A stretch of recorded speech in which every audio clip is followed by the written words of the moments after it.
저는 오늘 제의된 간호법에 대한 찬송 토론을 위해 이 자리에 섰습니다. 지난 5월 14일 정부 여당은 당정 협의를 통해 대통령에게 간호법 거부권 행사를 건의하였고, 윤석열 대통령은 취임 1년 만에 벌써 두 번째 거부권을 행사했습니다. 대통령과 정부 여당이 자신의 공약을 스스로 부정하고 파기하는 것은 국민과의 약속을 헌시작 취급하고 간호사들을 기만하는 것과 다름없습니다. 또한 앞으로 남은 임기 동안 또 얼마나 많이 국민의 뜻을 거스리고 국회 입법권을 침해하려는 것인지 우려하지 않을 수 없습니다. 간호법 고비에 대한 이유도 사실상 음해 수준의 가짜 뉴스입니다. 첫째, 간호법이 의료인간 신뢰와 협업을 저해한다는 거짓말입니다. 의료인간 신뢰와 협업을 저해하는 것은 낡은 의료법 체계와 업무 범위의 불명확화, 이를 악용해 불법 의료 행위를 강요하는 의사와 의료기관, 그리고 이를 방조하는 정부 당국의 책임입니다.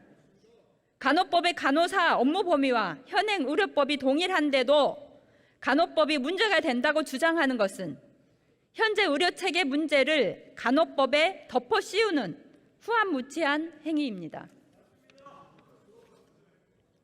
둘째, 간호법안은 세계 어느 나라에도 없다는 거짓말입니다. 간호법은 90여 개 국가에서 별도로 제정하고 있으며 보건복지부조차 법안 검토 과정에서 간호법안의 해외 사례를 보고한 바도 있습니다. 정부 여당의 명백한 사실 왜곡이자 가짜 뉴스입니다.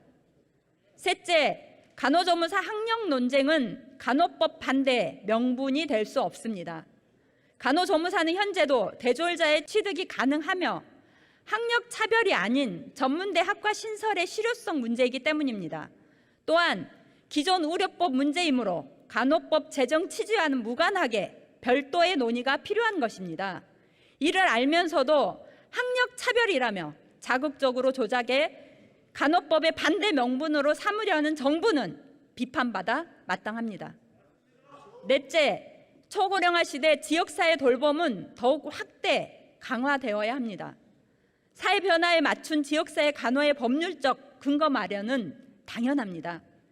이미 지역사회 간호가 시행되고 있음에도 간호법이 돌봄 체계를 어렵게 한다는 주장은 이치에 맞지 않습니다.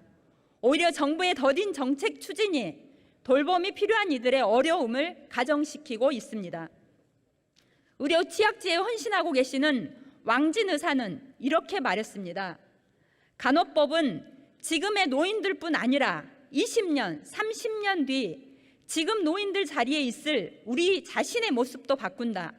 그러나 대통령이 거부권 행사는 할머니의 오늘만이 아니라 우리의 미래까지 불태운다. 간호법 제정이 보건의료와 지역사회에 당장 대단한 변화를 가져오지는 않을 것입니다. 하지만 낡은 의료법에 기반한 독점적 의료체계를 국민과 환자를 위한 미래지향적 의료체계로 변화시키고 초고령화 시대 지역사회 돌봄을 위한 디딤돌을 놓기에는 충분합니다.